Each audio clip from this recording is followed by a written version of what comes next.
Der Aachensee in Tirol. Das Naturjuwel ist bei Einheimischen wie Touristen gleichermaßen beliebt. Sauberes Wasser, gute Luft, schöne Landschaft, aber auch liegen gelassener Müll. Einige, die nicht weiterdenken, gibt es doch immer. Und genau diese Menschen soll eine digitale Kampagne der hiesigen Tourismusverantwortlichen erreichen, mit dem Ziel, die Schönheit hier zu erhalten. Taktvoll in der Natur heißt die Aktion des Aachensee Tourismus. Eine digitale Kampagne, die über Social Media das Umweltbewusstsein der Besucher schärfen soll. Initiator ist Christian Vormann vom Alpin Marketing. Die Idee kommt ihm während des FFG-Innovationslehrganges Digital Tourism Expert der Uni Innsbruck. Er ist Teilnehmer dieser touristischen Weiterbildung, die den Transfer von Wissen zu digitaler Anwendung hat.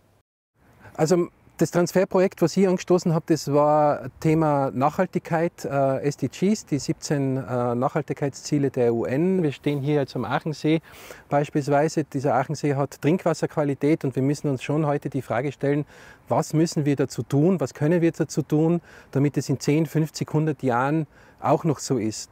Und ich glaube, die Erreichung dieser Ziele wird sehr stark auch davon abhängen, was wir an Technologien entwickeln, die uns helfen, dass eben zum Beispiel die Natur hier bewahrt bleibt. Der Vorschlag von Christian Vormann wird vom Aachensee Tourismus zur konkreten Umweltschutzmaßnahme entwickelt. Wir haben hier einen konkreten Fall gehabt, dass also die Seeuferstraße durch Tagestouristen leider Gottes sehr vermüllt wurde. Und aus dieser Impulsidee heraus, wir müssen etwas dagegen tun. Wir müssen den Leuten sagen, bitte benehmt euch, nehmt euren Müll wieder zurück, ist eine Kampagne gestartet worden und da ist wieder die Brücke zur Digitalisierung, also beziehungsweise zu den digitalen Medien. Und digitale Entwicklungen sind ja das Ziel der Weiterbildung.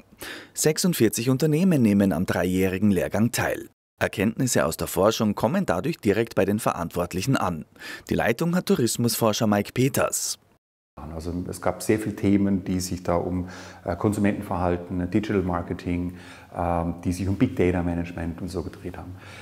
Jetzt so im letzten Drittel, jetzt sind wir so fast am Ende, da war dann die Aufgabe für die Unternehmer, dass die nochmal das, was sie gelernt haben in den Kursen, umsetzen. Also zum Beispiel Data Management, wie gehe ich mit internen Daten um, Sicherheit von Daten zum Beispiel, oder wie sammle ich Kundendaten, ohne viel Geld auszugeben, wie gehe ich also mit Open Data um und solche Dinge, Neuromarketing und diese Themen. Oder wir haben Projekte, wo es beispielsweise darum geht, jetzt eher strategisch zu denken und zu überlegen, jetzt gerade auch in diesen Covid-19-Zeiten, wo kann es denn eigentlich mit unseren Produkten in Zukunft hingehen?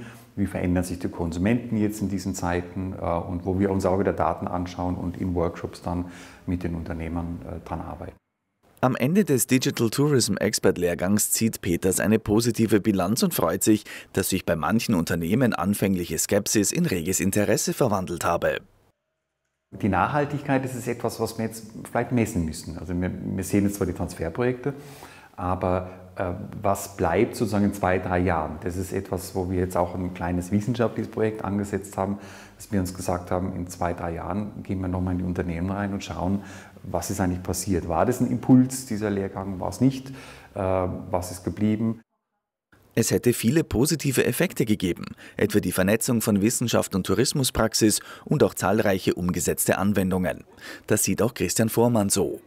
Ja, ich habe ja davon profitiert, weil ich ja direkter Partner vom Digital Tourism Experts Lehrgang war oder bin. Ja, und ich habe wiederum meine Kunden entsprechend dann beraten können mit diesem Wissen, was quasi bei mir vorbereitet wurde. Ja. Also ich habe dieses Wissen transferiert dann wieder in die Praxis.